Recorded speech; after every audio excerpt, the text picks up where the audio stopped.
Axiom is the playground of the gods.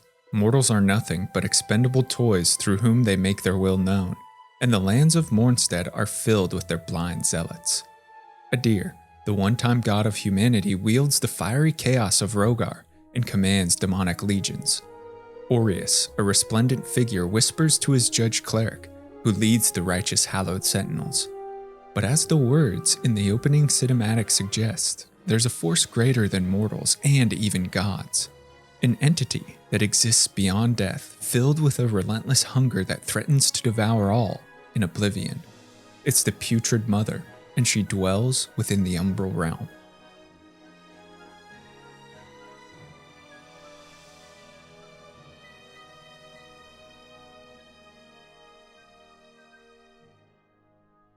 Imagine a realm where your darkest fears stalk the mists and your worst nightmares are made tangible. A world devoid of light, life, logic. A cold abyss that gnaws at your soul and unravels your sanity. A world hostile to existence. This is the world of Umbral, best defined by one word: dread. We hear in the hidden lore of Umbral Guardian that every moment a living being spends in Umbral is inherently inimical to their very nature, the creeping dread they feel, constantly building towards a dire, inevitable crescendo. The Umbral Realm is Axiom's sinister reflection, a shadow realm of death that lies imperceptibly atop the realm of the living, but is nonetheless beyond Axiom's reach. In fact, most beings of Axiom are unaware of Umbral's existence. Those who are consumed by hollow despondency or madness. As the Umbral Tome suggests, most beings live their entire lives unaware of the fact that from birth to death, and in some cases beyond, they are surrounded by the Umbral Realm, and for the sake of their sanity, such ignorance is a profound blessing. A veil separates the two realms, but it thins and allows creatures to transition between Axiom and Umbral. It's particularly permeable around the kingdom of Mournstead, a fact which has only hastened the region's decline as Umbral's influence seeps into the land and infects its people. Umbral is associated with the Wither mechanic. The realm injures flesh surely, but it's far more damaging to the soul. Umbral strikes glide through armor and strike directly at a being's vigor, impelling a creature's essence to leave its physical form.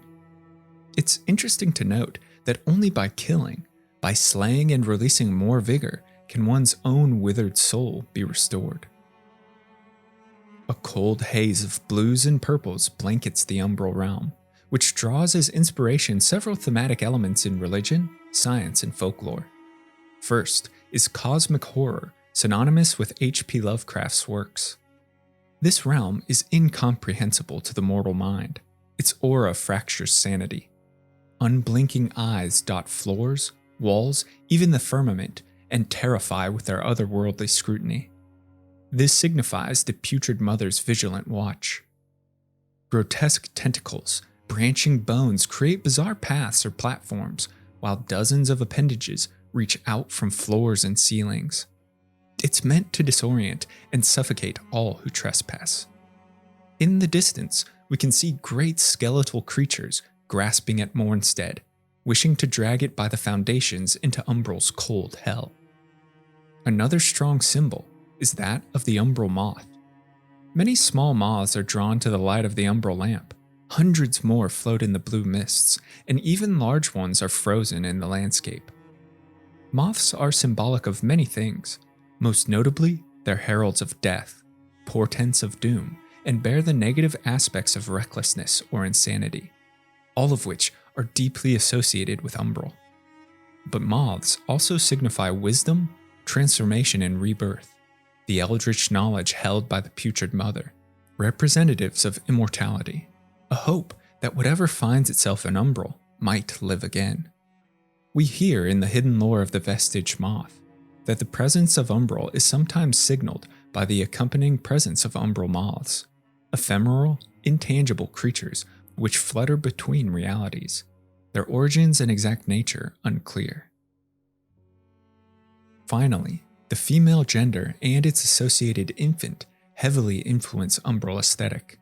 But here, they're twisted into grim extremes. The female is symbolic of renewal, of birth, as well as growth, nourishment, and subtle strength.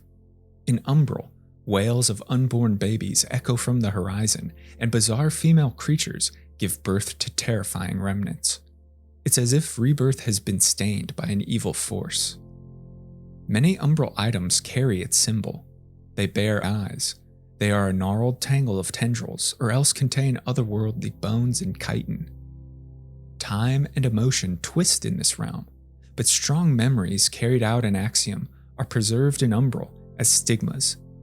The word stigma suggests most of these memories are stains or blemishes in life. They show disgraced figures or actions, and many involve moments of death or unjust decisions. Some highlight events centuries ago. Their exact nature is not well understood. And though Umbral is the realm of death, it isn't the terminal destination for the perished. This is most clearly exemplified in the lives of lamp-bearers, who are able to return to Axiom in a form of resurrection. And in the relinquished armor tinct, we hear that on occasion, that which is relinquished in this transient realm reappears in Umbral in a familiar but altered state, given a second, purer period of existence as a harbinger of ruin before its final obliteration. That final obliteration comes when met by Umbral's god. At Umbral's center sits the Putrid Mother, deity and manifestation of all its elements. The Putrid Mother is inscrutable, filled only with the desire for consumption and empowered to see her desire carried out. She represents the finality of oblivion, the ceaselessness of time, and the hunger of entropy. So great is her presence that she can be felt across planes and realities. The Putrid Mother is the end to all existence, a chilling reference heard in the lore of Crushing Gaze. The being known to some as the Crafter had visited countless realities and learned that there were precious few constants across existence, and he took no joy in the fact that the Putrid Mother was one of them. All life and hope is destined to enter her mouth. She yearns for vigor, the energy of existence. Unlike other gods who have motives, personalities, and schemes, the Putrid Mother forgoes subtlety or intrigue. She's a pure force of the universe. If unleashed, as is her desire, the Mother would feast on Axiom, and none would oppose her. It's a bleak fate which many strive to avoid. While she remains in her dark realm, the Putrid Mother is the final destination for all wayward and dead souls. As the lore relates, from the lowliest insect to the mightiest god, whatever the being, if it lives, then it does so in the shadow of Umbral. Beyond the god, many other horrors are native to Umbral. Most common are remnants and shrouded remnants. These are the souls of those who have passed, warped by agony and deprived of identity. Nothing of their past life remains, not even their face. They are the hollow and emaciated remains of creatures withered by Umbral's hunger. These wretches often cower in the light of an Umbral lamp, but gain courage in significant numbers and unconsciously seek vigor's warmth. They lash out at all in their path. Sparrows are bat-like creatures that hang from vaulted ceilings and conceal themselves before landing a surprise strike. They are the twisted remains of dead children, retaining their pranks and malice, with none of their affection. The womb of despair is a representation of the grieving mother, of parenthood lost or unfulfilled. These poor creatures are filled with an agony only amplified after death, and we hear in the lore of their armor that their burden is strangely heavy on your spirit, compelling you to sink to the uncaring ground and never rise again. This moth-like creature spits acid and umbral plasm when their egg-filled lair is approached. The umbral eggs burst into fully formed remnants that often overwhelm. Opposite the womb of despair is the mendacious visage, a symbol of savage fatherhood. A large faceplate protects its tendrilled body. The visage smashes foes with abandon, or opens its armor to spew umbral grubs. In locations where the veil between realms rubs thinnest, umbral parasites leave their domain and attach themselves to beings of Axiom. They are invisible and imperceptible. The parasite feeds off vigor of the living, but grants boons and fills its host with bloodlust to liberate ever more vigor. Chief guardians of the Umbral Realm are the bringers of stillness. As their name suggests, these shades stalk any beings unnatural to Umbral and swiftly end them, once more restoring the quiet of death. The Putrid Mother impels them, and they act with an intelligence greater than many other Umbral entities. But Umbral's apex predator is seen in the Scarlet Shadow. Umbral is dangerous even to the powerful lamp bearers. Dread infects their minds and destroys their spirits as they linger, but it also attracts the attention of this ultimate killer. It's aggressive, relentless, and terrifying, heard in the hidden lore of its weapons. Any who trespass in Umbral are marked, and those who linger too long draw the eye of a shadow in scarlet, fleet in August in its dance of finality, concluding presumptuous curiosities.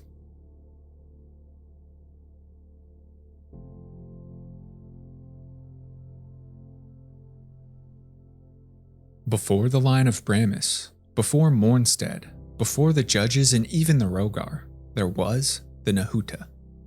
The Nohuta were a race of many-armed subterranean humanoids who developed into the first great civilization. Little is known for certain of the Nohuta or their origins, as the race has gone extinct, besides its sole survivor Molhu, who lurks in isolation.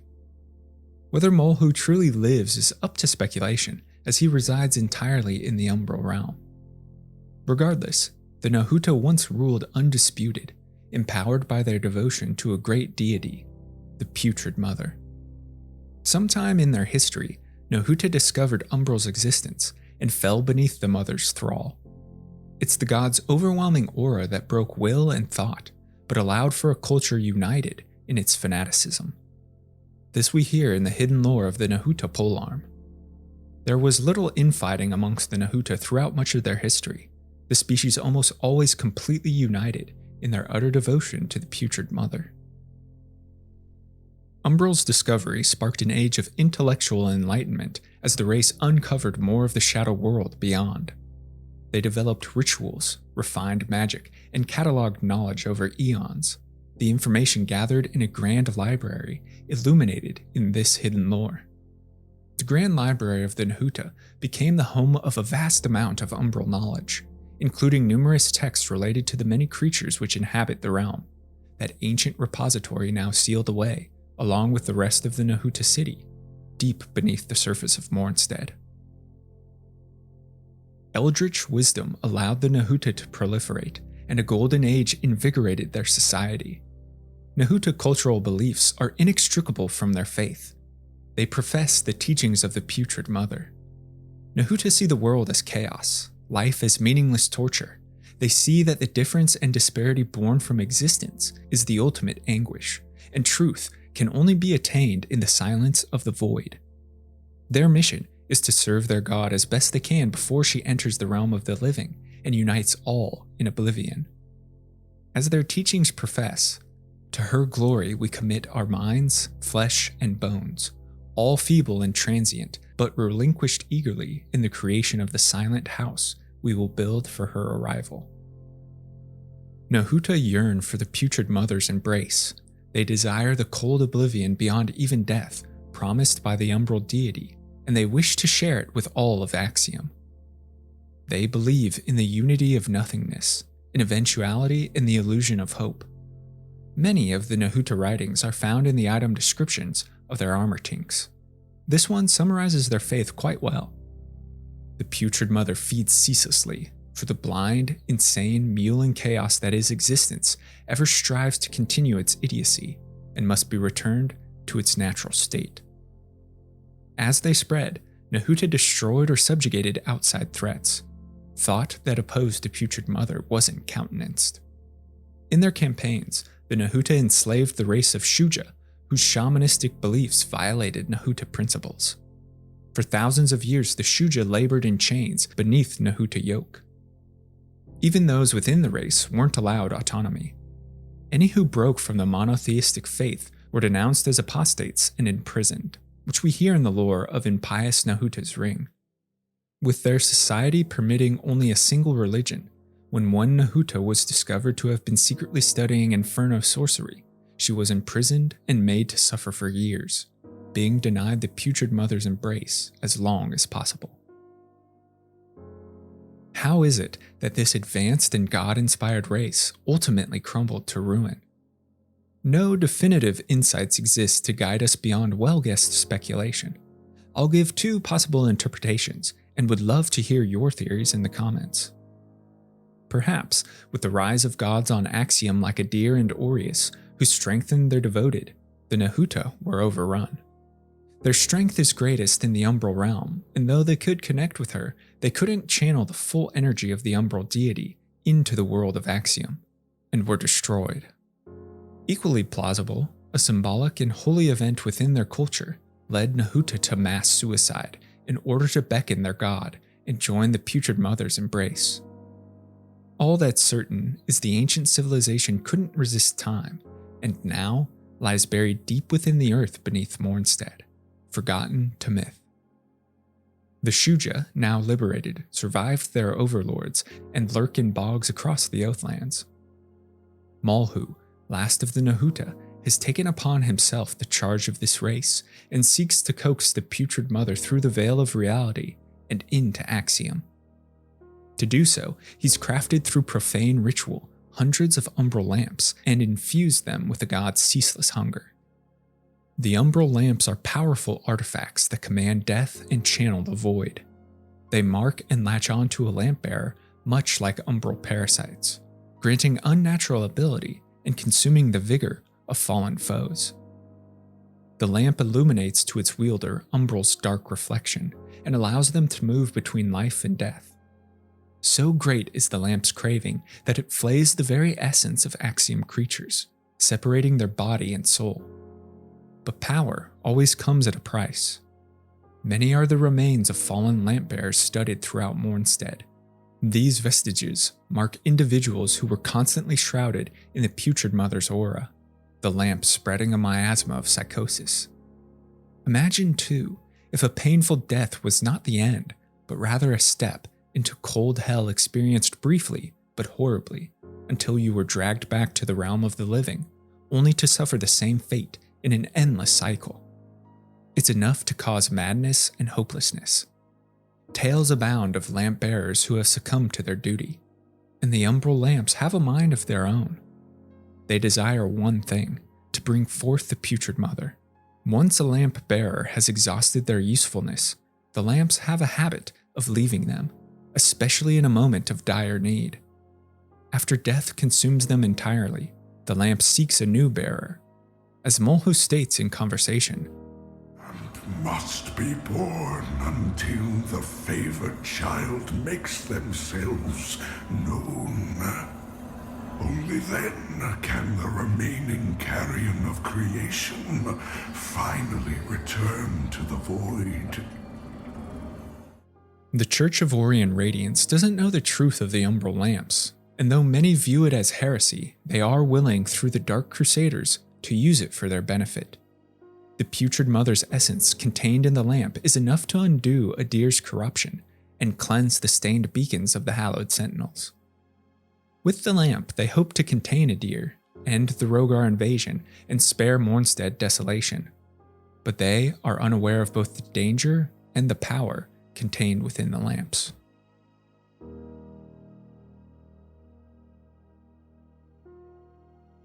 For thousands of years, the Putrid Mother's influence waned, but a shred of her power lingered in Axiom, surrounded by the Nohuta's greatest shrine, where the veil between realms is thin.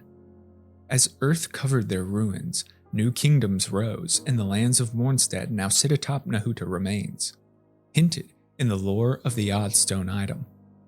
The presence of Umbral has always been potent in Mournstead, the kingdom unwittingly built upon a place where the veil between realms can be particularly thin.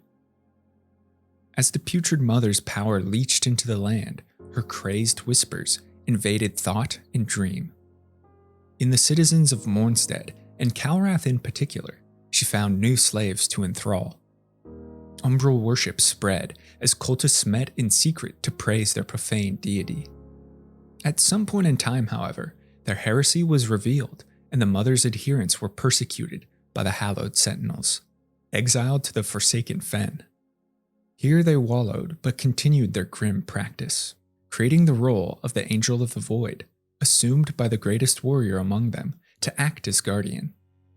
This event is heard in the lore of its armor set. Fearing further persecution even after their exile from Kalrath, the outcasts who settled in Forsaken Fen created the role of a guardian, the Angel of the Void, to watch over them, the role being occupied over the years by a succession of their greatest warriors. The name harkens to the Umbral Void and the benevolence of the Putrid Mother. The Umbral outcasts resided in the swamp for countless years, struggling against both Hallowed Sentinel raids and Shuja incursions, who likely harbored animosity towards them for the religion they shared with the Shuja's old slavers. In dire need of reprieve, the miserable lot was spared by the intervention of one Hallowed Sentinel whose sense of duty and justice rose above the dogma of his order. Latimer was among the first of the Hallowed Sentinels to martyr himself and become canonized as a saint within their religion. As the hidden lore of the hushed Saint Shield states, in life, Latimer strived for justice not only for his fellow Hallowed Sentinels, but also the citizens of Mournstead, who admired him in turn. The final bargain he offered for the sake of those people was accepted by the cleric and honored, albeit only for a time. Again, we step into the realm of speculation, and there are a few ways in which Latimer's life and actions can be construed. Perhaps he bargained for the protection of the Umbral outcasts of the Fen, whom Judge Cleric and the Sentinels thought responsible for contaminating the holy beacon there with foul magic. He gave his life to cleanse the beacon, apparent in this stigma, and perhaps he made the cleric swear an oath to preserve the outcasts. Now, it could equally be likely that the outcasts had already disappeared when Latimer sacrificed himself, and that the lore implies his request to stave bloody inquisitions of Mournstead by the Sentinels and their attempt to excoriate Rogar practices. Let me know what you think most likely. This mystery is furthered by the nature of the Umbral worshippers' disappearance. Several texts and lore note that a great cataclysm fell upon the Fen and utterly destroyed the people and their culture. It seems to have occurred many years and perhaps generations before the events of the game. Scant remains of the society are found in the Forsaken Fen's ruins. Was it that all gathered in profane ritual, committing mass suicide to exalt their god and find the Mother's embrace?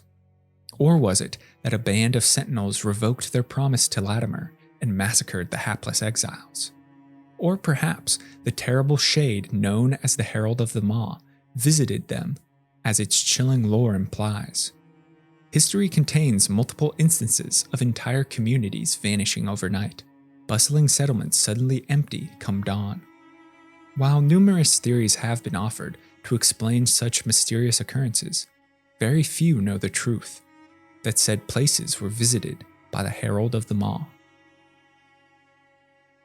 As far as Mournstead is concerned, the cause behind the sudden cataclysm which wiped out the Umbral-worshipping outcasts of Forsaken Fen was never determined by the citizens of Kalrath, but whatever the truth, most considered it a self-inflicted and deserved doom brought about by profane practices.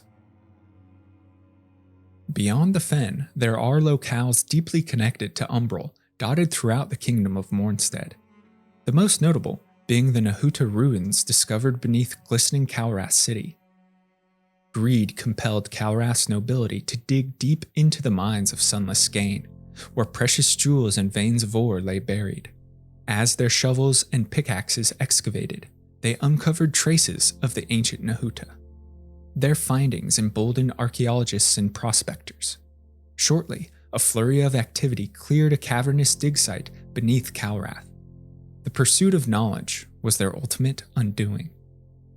As mentioned, the Nohuta shrine uncovered at the bottom of Revelation Depths is a site of tempestuous umbral energy that pours forth from a rend in reality. The white flowers and tendrils that dot its entrance are symbolic of Umbral, as is the gaping maw that acts as doorway. To enter is to be consumed. A well of unimaginable depth sits at the shrine's center. To touch its surface pulls one physically into the realm of Umbral, before the putrid god herself in Mother's lull. Such close proximity to the god had an insidious influence on all who worked near the dig site. The Mother's whispers twisted minds and brought insanity. This we hear in the lore of the Sunless Skein Key. The Sunless Skein Overseer's treatment of the miners grew increasingly cruel over time, and although some miners sought to defend themselves, ultimately there was no defense against the madness which crept into both the Overseer's minds and their own. As the affliction spread, tales of ghastly aberrations, of spiritual possession, and of cruel murders escaped to the surface. The Hallowed Sentinels acted swiftly before Umbral consumed the whole mine. A young boy of little consequence was nonetheless discovered to have a strong connection to the Putrid Mother and the Umbral Realm. Judge Cleric made a grave decision to use this child as a human lock, a martyr to seal the rift and keep the Putrid Mother bound in Umbral. The Sentinels chained him to the well, and several of the Order are posted throughout the Skein and depths to ward off any intruders. For fear of the god's influence, the Sentinels used Kalrath's cistern to flood the dig site, drowning the Nohuta ruins and barring access. Because of their actions, the city and perhaps all of Axiom was spared from the Mother's hunger. If we look closely while walking the Umbral Realm in the cistern, we can see great eyes peering from its depths and huge mouths yearning for vigor, suggesting the location's strong connection to the Mother. And here, we also must face the three bringers of stillness who seek avenues out of Umbral and into the world of the living. Marks of Umbral influence are strong as well in Kinringer, once Mournstead's prized fief, now gripped by an unhallowed curse. Lord York, distraught by the death of his niece Lucy, sought to wield Umbral magic to resurrect her. His grief blinded him to the danger of unleashing such power in Axiom. My lord, I'll say once more, if you'd heed my skills, then also you should heed my warning. Can you do it or not? I know enough to try, but I've made clear the risks, both in the casting of the magic itself and what might be the results. Bring her back. The spell backfired, instead refracting into a curse that swiftly brought killing chill upon Kinringer and blanketed the land in ceaseless snow.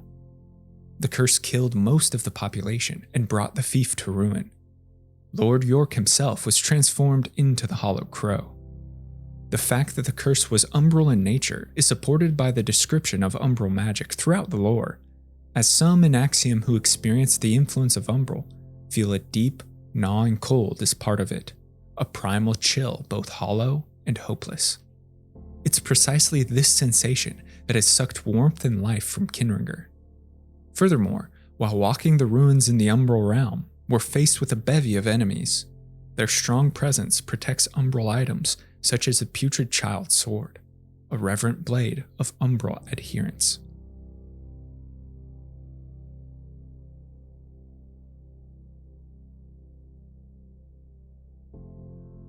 Despite the rise of gods like Adir, Menesilde, and Aureus, and the strict censorship of the Orian Church, Mournstead and the Greater Oathlands are rife with secret postulants of the Putrid Mother.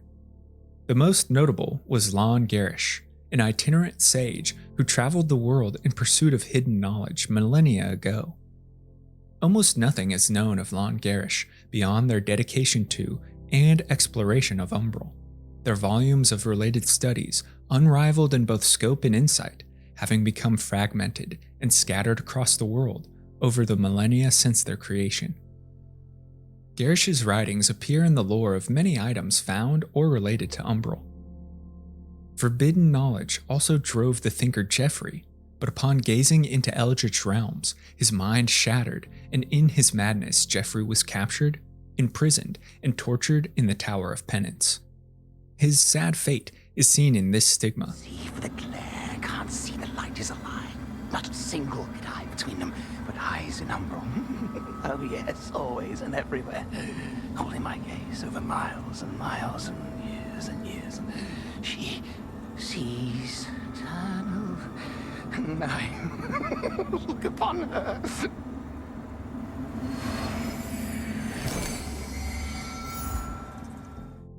But the greatest example of the allure and danger of Umbral is witnessed in the tale of Exactor Dunmire. Once a devout member of the Church of Aureus, tasked with cleansing apostasy, Dunmire has a change of heart upon uncovering clues to the Putrid Mother's domain. An unremarkable facade, but a veneer often has little bearing on the innards of a thing. Whatever knowledge this book might submit will be mine, and applied towards a more righteous purpose. His interest leads him down a path of temptation and revelation, common within cosmic horror. The truths discover fray his mind as they shatter his perception.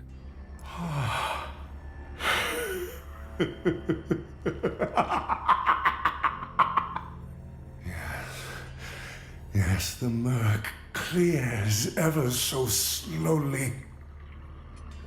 Ultimately, Dunmire succumbs to the Mother's thrall and begs for her embrace within Mother's lull. Attend me, surgeon. I seek a hole for my skull. Bring your saws, your borers, assault my corpse. Her glory fills me and surrounds me. One must be one with the other. The masquerade has ended. The veil has fallen. And this absurd tangle of wet meat is undone by her majestic beauty!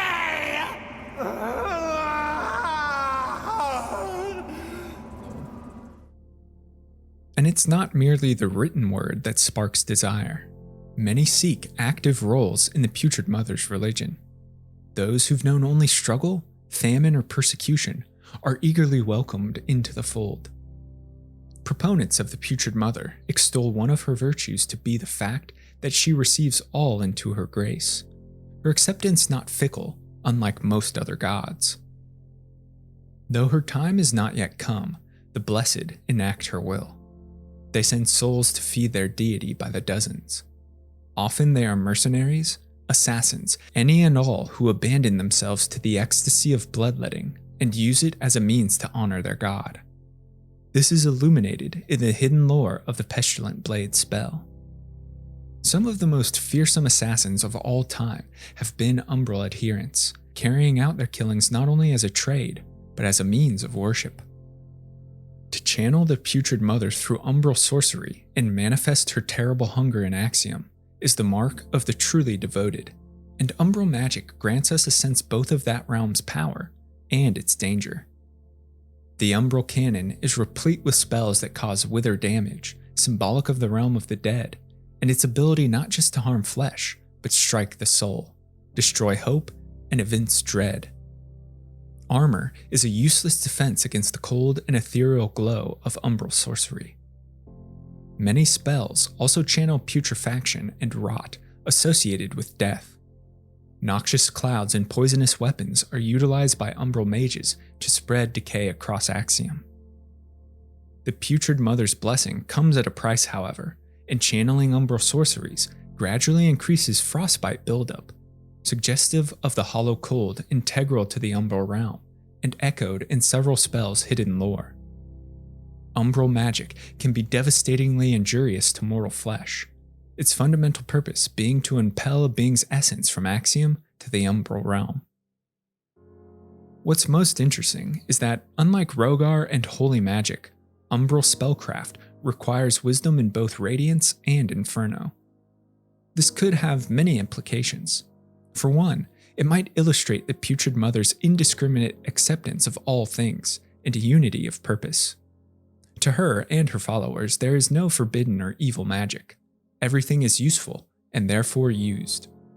It also might hint at Umbral's strength or superiority. Inferno and Radiance may be distillates of a more complete and full magical essence, the essence of the Umbral realm.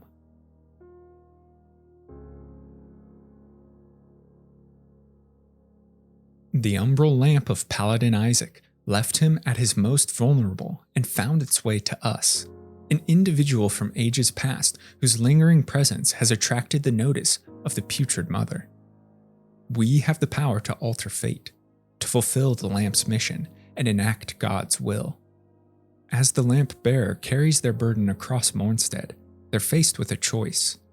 The decision seals Axiom's doom. Both Aureus and Adir rightfully fear the umbral deity, and they mobilize their full strength to mitigate her influence. So great, in fact, was Adir's worry that he stole into the Umbral Realm and confiscated an umbral parasite. He performed a ritual that merged its essence with a Rogar demon, thus spawning the Light Reaper. He imbued his creation with purpose: hunt down and extinguish all umbral lamps whose magic is somehow able to resist or undo the Rogar corruption. But perhaps the gods unwittingly danced to her tune, as Adir's Rogar invasion is the catalyst needed to destroy the veil between realms and manifest the Mother tangibly in Axiom. If the bearer allows whispers from Umbral entry to their mind, if they fall beneath the Putrid Mother's thrall and swear themselves to her completely, they begin down the path of the Umbral ending. This requires them to interact with Malhu, lamp maker and last of the Nohuta, to divine sinister secrets. Once they've proven themselves by gathering sufficient umbral scourings, they must gain an audience in Mother's lull. The way is barred, however, by the wayward Dark Crusader Harrower Dervla, whose newfound purpose rests with the protection of the boy who stands as lock on the gate to Umbral. I have an entire video on Harrower Dervla's story, which I'll link in the description, but once the pair are dispatched, the lamp bearer can walk into the Umbral Realm. Here, they stand in awe of its horrific god. The lamp bearer must find the rune of Adir, the source of Rogar corruption and the madness that grips the Hallowed Sentinels, then bring it to the Putrid Mother. This artifact is a shard of Adir's own essence and the tool he requires to return to Axiom. The Mother feeds on the other god's essence, draining the rune of its power until it becomes withered and inert, effectively sealing Adir's exile. The lamp bearer is next charged with collecting umbral parasites, which have attached themselves to various individuals across Mournstead, some defenseless, others indomitable. These unique parasites are given to Malhu. The essence of the deceased are held in agony as soulflay targets within Mother's lull. The final parasite is attached to a creature of Malhu's creation, a child born of Umbral and Axiom, an experiment of incalculable destruction. The shocking revelation that Pieta of Blessed Renewal contains within her the unholy Elian the Starved is matched only by her wicked strikes. If the lamp-bearer proves again their worth and survives the encounter with Elian, they are seen as the ultimate putrid child. With their role fulfilled, they beckon forth their eldritch god. They are the first to be welcomed into the void of her embrace, and all Axiom follows, for the Putrid Mother's hunger is never satisfied.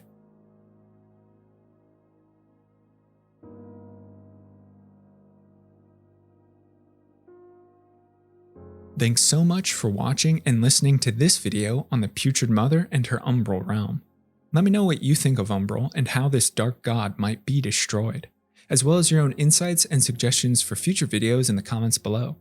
And if you're a fan of lore and storytelling, be sure to subscribe to the channel, check out the podcast where content is uploaded frequently. I want to take a moment to thank my amazing supporters over on Patreon who make all of this possible, and I couldn't do it without their fantastic support. If you'd like to become a lore luminary for access to me, a great community, written scripts, and early video drops, head to patreon.com/thelorebrarians to learn more. Until next time, go forth and explore the lore.